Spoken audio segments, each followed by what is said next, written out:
Let me start off by saying I was very hesitant to make a video on the makeover of these nightstands, mostly because I try to think about the value such a makeover would bring to you, especially those trying to learn new things.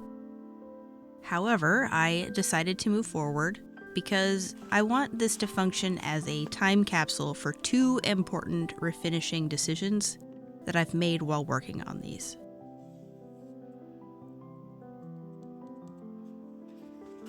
I'm sure you've already noticed that the tops are very water damaged. These are not some priceless pieces of furniture. They were manufactured and likely mass-produced in the early 2000s, and they're made of rather cheap materials. I found these for free on Facebook Marketplace, and they will be given away to a friend who asked me to find her some side tables.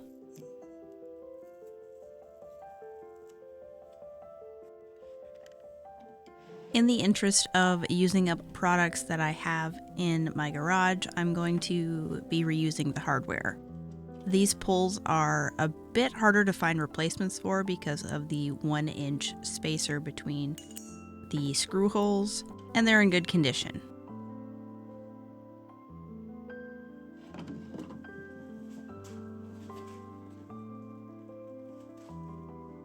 The drawers fall out when you open them on all but one drawer. This is due to the drawer glides being broken on the back of every single drawer, except for the one. These are going to need to be replaced.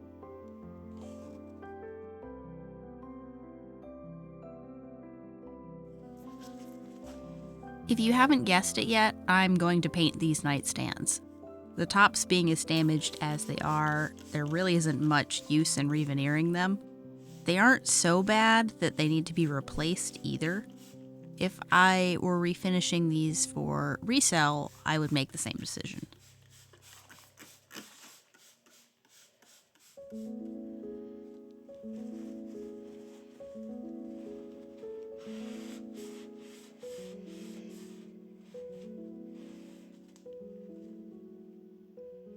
One of the drawer corners was smashed. You can tell that it's an MDF, and there's a thin piece of veneer over the drawer front. I'm just going to add some wood glue to the corner and let it soak in, and then add some more.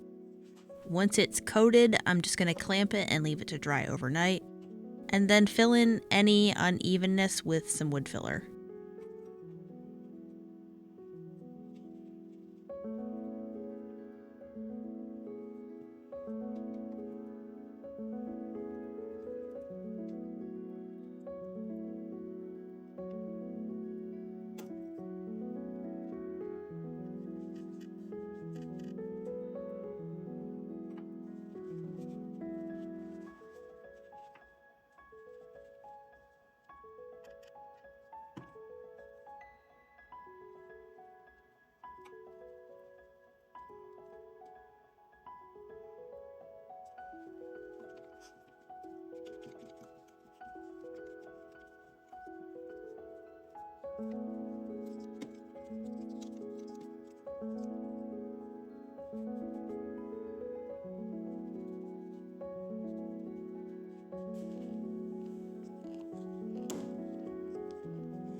Next, I'm just going to try to level out the top where the veneer damage is. I'm using 120 grit sandpaper and sanding down the bubbles. That means that the particle board is going to be exposed underneath, and those areas are going to need to be filled. I opted to use DAP plastic wood filler for this, but if I could go back, I would switch over to a 2-part wood filler or Bondo instead. They dry much harder, and they seem to fill the smaller little pockets in the particle board better. I also went ahead and watered down the wood filler to fill in the grain on the top. With all the uneven areas, this is going to make it have a better finish.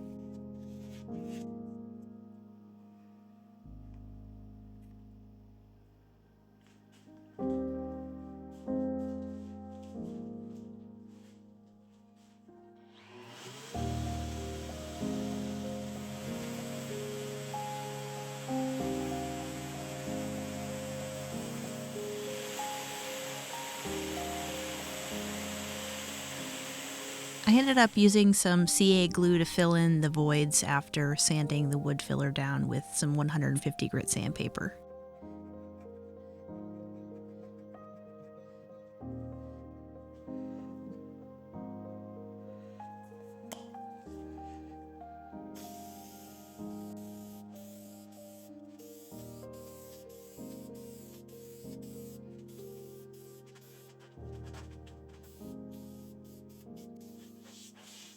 I used shellac for my primer just because that's what I had on hand, and shellac's a really good bonding agent between different substrates.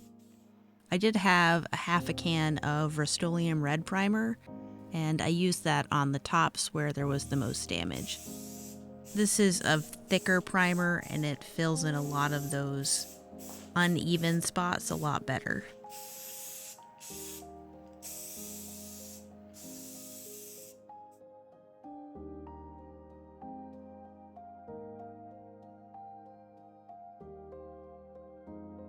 The color I selected for these side tables was called Black Evergreen by Behr, and I absolutely love this color, but the medium that I chose to use is something I realized I no longer enjoy using.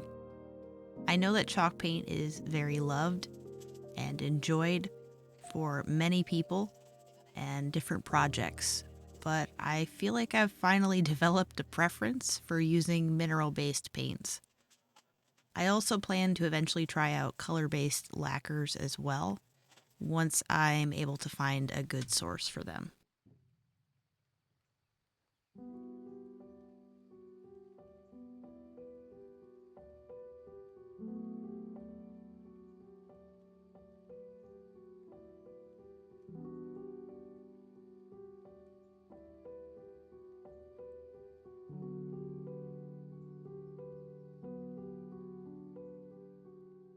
The second thing that I've decided is I'm no longer going to hand paint entire pieces of furniture.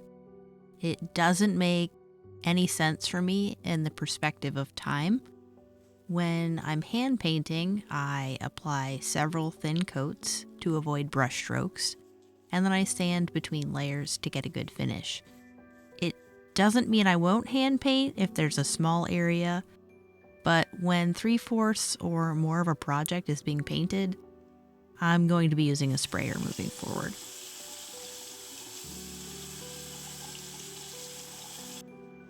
To apply the finish, I used water-based polyurethane so that my color doesn't yellow or change like it would if I used an oil-based polyurethane.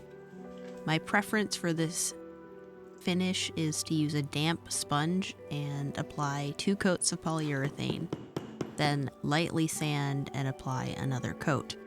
The number of coats really depends upon how the finish looks. If your work area is dusty, you may need to sand more frequently and then apply more coats. The sponge method, though, is one of the fastest methods that I found to apply water-based polyurethane, and the cleanup is easy, and you can apply 1 coat very quickly.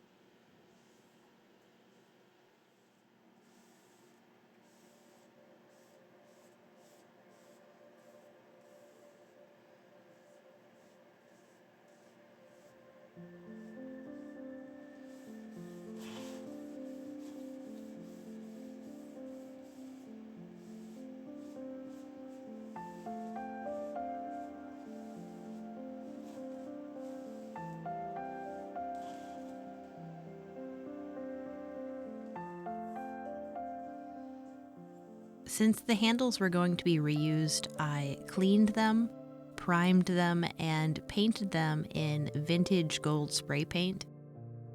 And once that was all dried, I coated them in a clear lacquer to provide extra protection.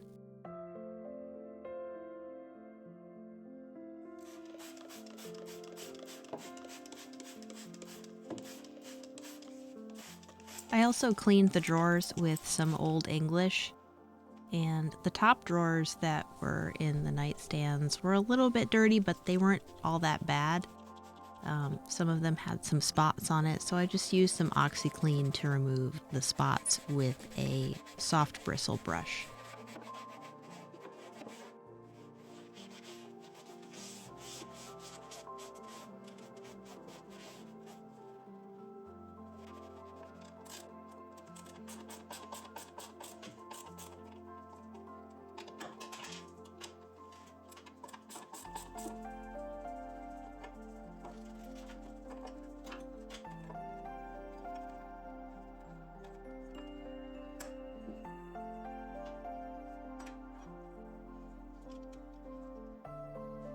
Paint not with a brush. You're in a hurry, in a rush. Smooth and clean, that is the dream. Instead of sanding, which can be demanding, to smooth the strokes and feel like a slowpoke. We will change our methods, grow and experiment to find a better way, finishing projects in fewer days.